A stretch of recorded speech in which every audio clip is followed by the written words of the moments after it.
Sir ఇదంతా ఒక part పెట్టండి. అసలు ఆ రోజు ఈ విధంగా వచ్చారు. లోపటికెళ్ళి వచ్చారా వాళ్ళు?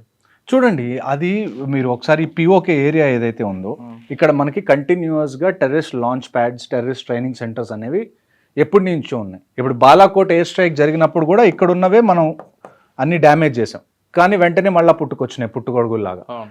సో ఇక్కడి నుంచి వాళ్ళు కాశ్మీర్‌లోకి పాసెస్ ఉంటాయి. కొన్ని కొన్ని సార్లు నదుల్లో నుంచి వస్తారు. కొన్ని కొన్ని సార్లు ఆహ్, కొన్ని కొన్ని సార్లు కేవ్స్ ఉంటాయి. మంచు పడడం వల్ల టన్నెల్స్.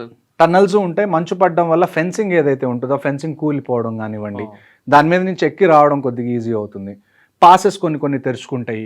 వింటర్ పాసెస్ ఏవైతే మూసేసి ఉన్నాయో సమ్మర్ స్టార్ట్ అవ్వగానే అవి ఓపెన్ అవుతాయి. హుహు. సో అటువైపు నుంచి వచ్చి వాళ్ళు ముందే ఏదైతే ఫారెస్ట్ ఉందో ఆ ఫారెస్ట్‌లో వాళ్ళు ముందే దాక్కున్నారు. హ్మ్. ఆ ఫారెస్ట్‌లో దాక్కొని అక్కడి నుంచి పహల్గామ్‌లో అటాక్ జరిగిందని చెప్పి నాకు తెలిసిన ప్యాటర్న్. ఓకే. సార్ వీళ్ళకి లోకల్ వాళ్ళు సపోర్ట్ చేశారనేది వాస్తవం అంటారా? ఖచ్చితంగా. ఖచ్చితంగా ఉందండి. ఇప్పుడు ఇంకొక విషయం ఏం జరిగిందంటే రీసెంట్‌గా వీళ్ళకి ఎవరైతే లాజిస్టిక్స్ ప్రొవైడ్ చేశారో, పహల్గామ్ అటాక్ చేసిన వాళ్ళకి ఎవరైతే లాజిస్టిక్స్ ప్రొవైడ్ చేశారో ఒక వ్యక్తి వాళ్ళకి తిండి పెట్టడం గానీ, వాళ్ళు ఉండడానికి ఏరియా ఇవ్వడం గానీ, అతన్ని ఆర్మీ పట్టుకోవడానికి ఎళ్తే అతను తప్పించుకుందామని చెప్పి నదిలో దూకి అవును. ట్రై చనిపోయాడు. చేస్తే చనిపోయాడు. అవును. సో లోకల్స్‌ది ఖచ్చితంగా ఇందులో ప్రమేయం ఉంది. అందుకే ఈ ఇన్సిడెంట్ జరిగిన వెంటనే 1500 మంది ఆన్ గ్రౌండ్ వర్కర్స్‌ని Indian army, Jammu and Kashmir police arrest చేసి వాళ్ళని ఇంట్రాగేట్ చేసిన తర్వాత వచ్చిన న్యూస్‌ని బట్టి అతన్ని పట్టుకోవడానికి వెళ్లారు. ఓకే. సార్ ఇదంతా ఒక పార్ట్ అండి. హ్మ్. కానీ పెహల్గామ్‌లో చేసిన అటాక్ ఆ నలుగురు ఎప్పుడు దొరుకుతారండి? ఆ అసలు నలుగురు వాళ్ళే కదా ఇంపార్టెంట్. చూడండి, ఇప్పుడు మీరు ఆహ్, మొక్కలు పీకేయడం కన్నా గానీ, దాన్ని ఏవైతే వేళ్ళు వేర్లు ఆకులు తుంచడం కన్నా వేర్లు నుంచి బయటికి పెకిలించి తీయడం హ్మ్. కరెక్ట్ అప్రోచ్ అని నా ఉద్దేశం.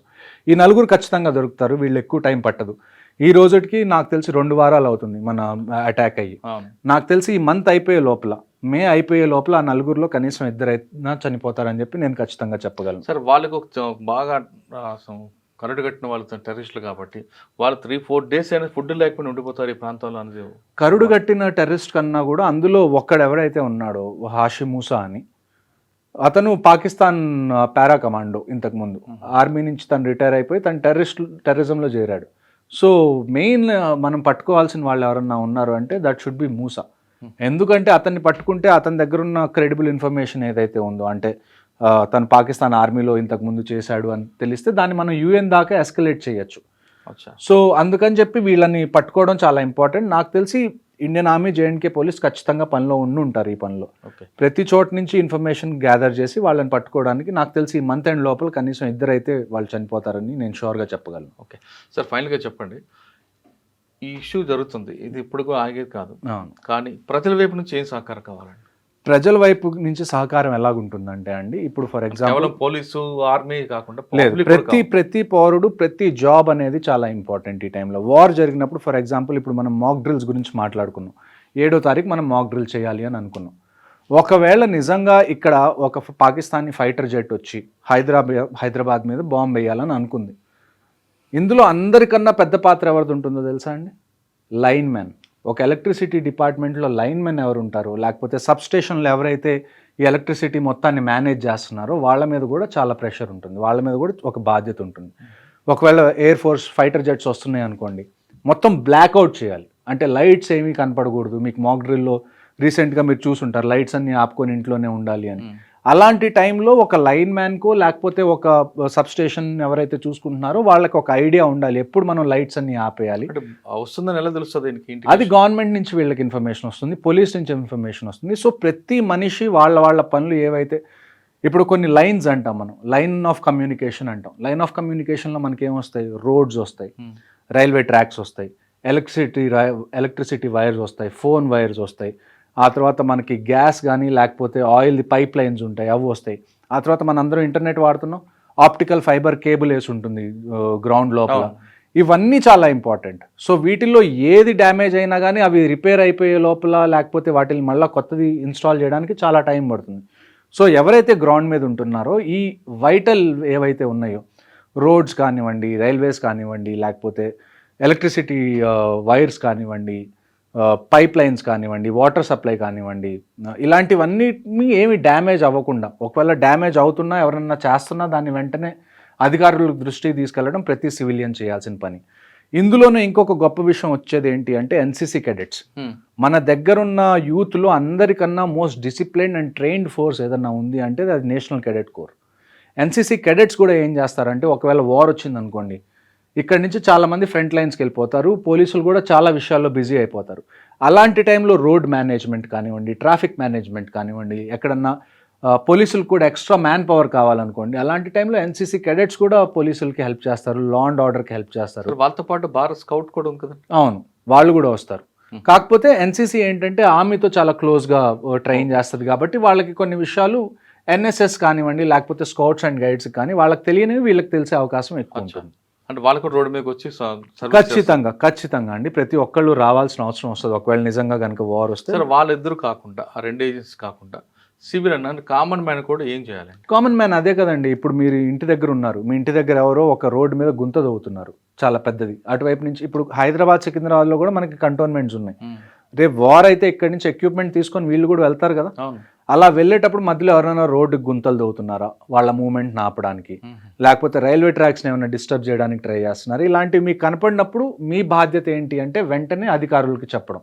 ఇక్కడ ఎవరన్నా వచ్చి రోడ్ల మీద అనవసరంగా గుంతలు దవ్వుతున్నారు, ఆర్మీ కాన్వాయ్ వెళ్తుంటే.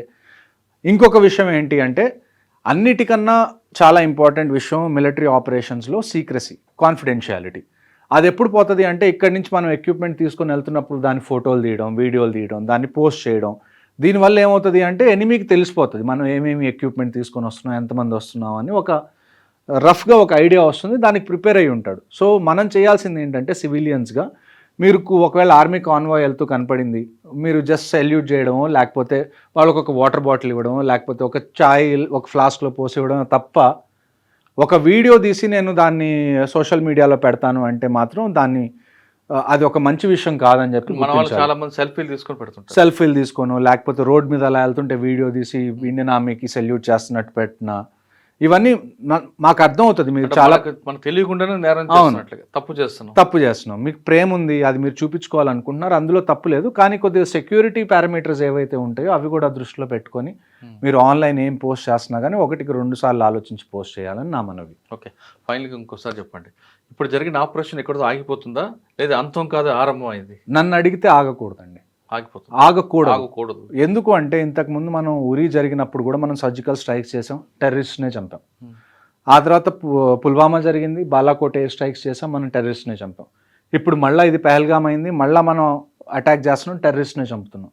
జస్ట్ టెర్రరిస్ట్ని చంపినంత మాత్రాన ఈ ప్రాబ్లంకి పర్మనెంట్ సొల్యూషన్ అనేది రాదు. మనం 2 విషయాలు ఇండియా ఖచ్చితంగా చేయాల్సింది ఏంటి అంటే, ఫస్ట్ విషయం పాకిస్తాన్ ఆర్మీ కన్నా పాకిస్తాన్ గవర్నమెంట్ని ఎలా పవర్ఫుల్ చేయాలి. ఎందుకంటే మీరు ఇప్పుడు ఇండియాలో కూడా ఆర్మీ, నేవీ, ఎయిర్ ఫోర్స్ ఉన్నాయి అండ్ వీఆర్ పవర్ఫుల్. కానీ మేము ఏ రోజన్నా గవర్నమెంట్కి అగేన్స్ట్గా వెళ్ళాం. ఎందుకంటే ఇక్కడ ఉన్న గవర్నమెంట్ ప్రజల చేత ఎన్నుకోబడిన గవర్నమెంట్. అంటే మాకు ఆ గవర్నమెంట్ నుంచి ఏమొస్తున్న ఆర్డర్స్ అది ఇండైరెక్ట్గా ప్రజల నుంచి వస్తున్నట్టే, అంతే కదా. సో మేము దాన్ని లెక్క చేయకుండా ఉంటే మేము ఈ జనాల్ని లెక్క చేయనట్టు అర్థం.